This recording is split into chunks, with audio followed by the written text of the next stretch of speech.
제목 보세요. 아마 이 제목에 공감하시는 시청자분들 많으실 거예요. 어제 국회에서 이런 장면이 펼쳐졌는데 먼저 영상으로 만나보시고 이어가 보도록 하겠습니다. 들으세요? 제가 지금까지 아우지 기다리는데 지쳐요. 뭘 말을 하지 마라. 아직까지 소리 지를 힘이 남으셨네요. 참 에? 별 얘기를 다 하시네. 예? 아직까지 손가락질하고 아직도 그런 힘이 남으셨네요. 참 부끄러운 줄 아세요? 부끄러운 줄 알아? 왼쪽으로 옮긴 거 부끄러운 줄 아세요? 지금까지 위원장이 의사 진행에 한 번도 제가 발언을 한 적이 없어요. 마세요 그러면. 이번에는 할 겁니다. 할 겁니다.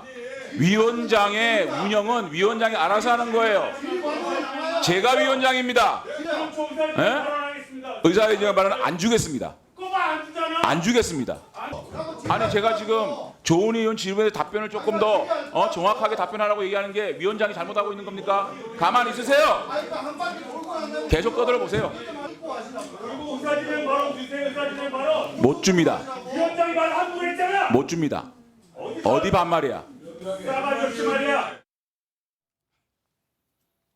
자, 정확히 어떤 상황이었을까요? 백성문 변호사님. 네, 어제 국회 행안위 전체 회의에서 지금 저 장면을 지금 저희가 보고 계시는 건데요. 네. 국민의힘 장제원 위원장하고 이제 무소속, 지금은 무소속인 이성만 위원 사이에 둘이 이제 설전이 벌어진 건데 일단 박찬일 중앙선관위 사무총장에게 북한의 이 선관위 관련 그 해킹 공격에 대해서 어떤 구체적인 대책이 있느냐고 이제 장제원 위원장이 이제 계속 물어보니까 아니 위원장이 진행을 해야지 왜 질문을 하냐 이러면서 시작이 된 겁니다.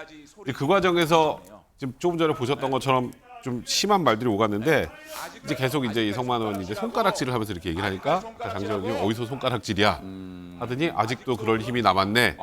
그래서 부끄러운 줄 아세요라는 표현을 썼습니다. 네. 왼쪽으로 자리 옮긴 걸 그게 부끄러운 무슨 줄 말 알아야지. 왼쪽 옮겼다는 거예요? 대부분 사람들이 이게 무슨 암호인가 이런 생각이 드는데 그게 아니고요. 이성만 제가 무소속 의원이라고 해도 얼마 전까지 어디 의원이었죠? 민주당 그렇죠. 의원이네 이제 보니까. 네, 그러니까 민주당 의원들은 원래 오른쪽에 앉습니다. 아하. 그리고 국민의힘 의원과 무소속 의원들이 왼쪽으로 오죠. 아하. 근데 일단 지금 탈당을 해서 무소속 의원이 됐잖아요. 그 돈봉투 논란에 휩싸여서 무소속 의원 탈당해서 무소속 의원이 됐으니까 자리를 국민의힘 의원들 쪽으로 옮긴 거. 당신 돈봉투 때문에 저렇게 옮긴 거 부끄러운 줄 알아? 그 얘기를 한 겁니다. 아하. 근데 이제 보통 우리가 익숙했던 장면은 이 상임위 회의장에서 보통 이렇게 여야가 고성을 하다가도 잠시 정회를 하다 하면 같이 아이고 아까 왜 그랬어 하고 악수도 하고 막 이렇게 툭툭 하잖아요. 근데 과연 그랬을까요? 한번 보시고 이어가 보도록 하겠습니다. 장제원 행안위원장의 강압, 편파적 회의 진행과 동료 의원 신상 모욕 발언을 규탄한다. 장제원 위원장의 각성과 즉각적인 사과를 촉구한다. 장제원 위원장이 사과 표명의 뜻을 밝히지 않는다면 더불어민주당 행안위원 일동은 공직자윤리법 처리를 제외한 모든 행안위 일정에 보이콧을 할 것이다. 행정안전위원회의 모든 일정을 보이콧하겠다는 민주당의 행태는 회의를 파행으로 이끌려는 다분히 의도적인 그런 행위로 규정을 하고 이를 강력히 규탄합니다. 글쎄요, 이게 보면 한치의 물러섬이 없네요, 전현 평론가님. 예, 근데 사실 제가 저걸 딱 보니까 굉장히 유명한 코미디언 프로그램 생각이 났는데요. 뭘까요? 봉숭아학당이라고 아하, 있었습니다. 그런데 네. 사실 봉숭아학당 보면 많은 국민들이 막 재밌게 웃으시면서 스트레스 오히려 풀리는데 네.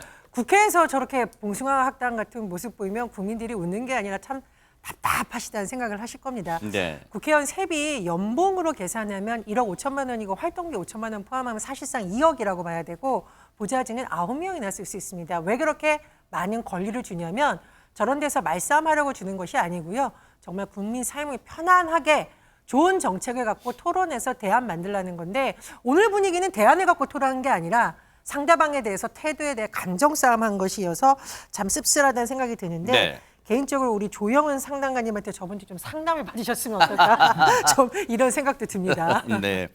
진짜 전화가 쇄도할 수도 있어요. 조영은 원장님한테. 그런데 지금 이게 여야 간의 어떻게 보면 뭐 감정 싸움이나 말싸움 같은 건데 지금 여당 내에서도 이런 정말 험악한 분위기가 연출되는 그런 곳이 있다고 한번 보시고 자, 하재근 평론가님 이 두 주인공이 있다는데 누굽니까 대체? 최근에 네. 홍준표 대구시장하고 같은 당인 하태경 의원이 연일 설전을 벌이고 있는 거예요. 아하. 이렇게 된 계기가 뭐냐면 네. 지난번에 이재명 민주당 대표가 대구를 찾아서 홍준표 대구시장을 만났거든요. 네. 거기서 홍준표 시장이 한 발언이 문제가 됐었는데 어허. 어떤 발언이 문제가 됐었는지 직접 한번 보시죠. 직접 발언이 있어요. 네, 한번 영상이 듣고 있습니다. 가겠습니다. 네.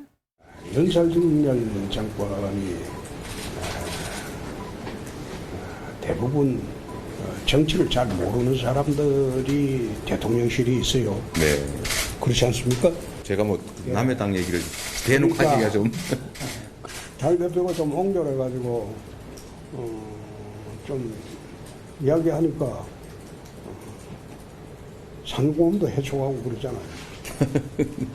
상고문 해촉된다고 해서 내가 할 말을 못하고 할 사람은 아니거든요. 근데 그걸 모르는 모양이에요.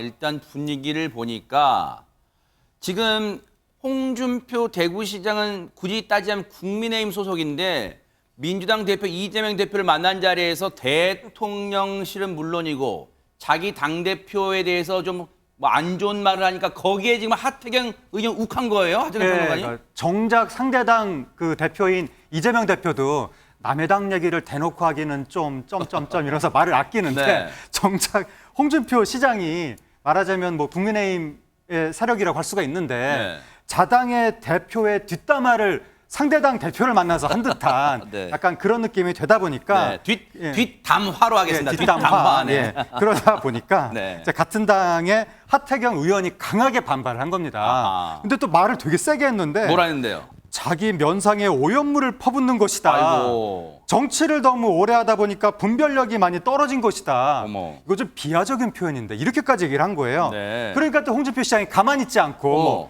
맞받아 쳤는데 네. 부산의 모 의원처럼 간에 붙었다 쓸개 붙었다 하면서 정치 생명을 연명하는 건 얼마나 보기 추하냐. 여기서 모 의원이 하태경 의원을 겨냥한 것으로 보이는데 그래서 또 뭐라 그랬냐면 하태경 의원이 더 젊잖아요. 네. 당내에서 어줍지 않은 후배들이 경우도 없이 대들면 그건 용납하지 않는다. 어줍지 이렇게 않은, 또 와. 강하게 얘기를 한 거예요. 네. 그럼 하태경 의원 가만히 또 있어요? 하태경 의원이 가만히 있지 않고 또 해? 또 받아쳤는데 네. 전형적인 꼰대 인식, 뭐 정근대적인 마인드, 잘못됐으면 후배의 지적이라도 수용하는 것이 용기 있는 정치인이다. 이재명 대표를 만난 것까지는 문제가 없지만 네. 만나서 왜 자기 집에 험담을 늘어놓나 네. 라고 하면서 팔푼이처럼 이라고 또 더 강력하게 어머. 비하적인 표현까지 했습니다. 야, 팔푼이란 표현도 나오고 참 난리가 났습니다. 관련해서 하태경 의원 얘기 직접 한번 들어보시고 이어가 보도록 하겠습니다. 만난 건 문제가 없지만 만나서 왜 자기 집 험담을 늘어놔요, 팔푼이처럼.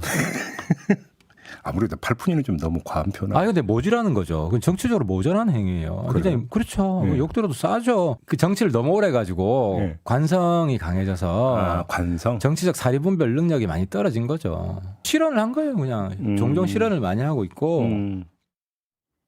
오죽하면 그 라디오 시사 프로그램 진행자도 그 과한 표현 아니에요라고 물어볼 정도인데 어쨌든 권영찬 평론가님 같은 당인 인사끼리 살벌합니다 분위기가. 사실은 같은 밥그릇 싸움이 더 심할 수도 있는 게요. 네. 우리 홍준표 대구시장은 사실은 또 메인 무대에 서고 싶었고 또 보니까 1954년생이시고 우리 하태경이는 1968년대 이걸 또 7080 그러니까 70학번과 80학번의 싸움이다라고 얘기하는데 네. 근데 이런 말씀을 드리고 싶습니다. 제가 이제 좀 나이는 있는데 초등학교 3학년 6학년 아이를 키우는데 학교 앞에 가면요.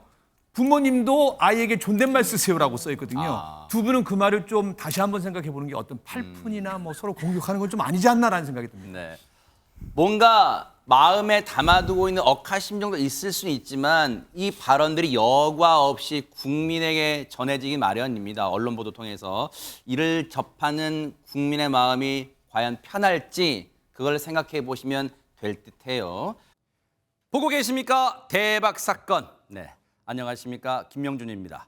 여러분과 함께하는 뉴스파이터. 다양한 소식과 뉴스를 보고 싶으시면 화면 오른쪽을 꾹 눌러 구독해 주시길 바랍니다. TV로도 유튜브로도 여러분께 한 발 더 다가가겠습니다. MBN 뉴스와 뉴스파이터를 사랑해 주셔서 고맙습니다.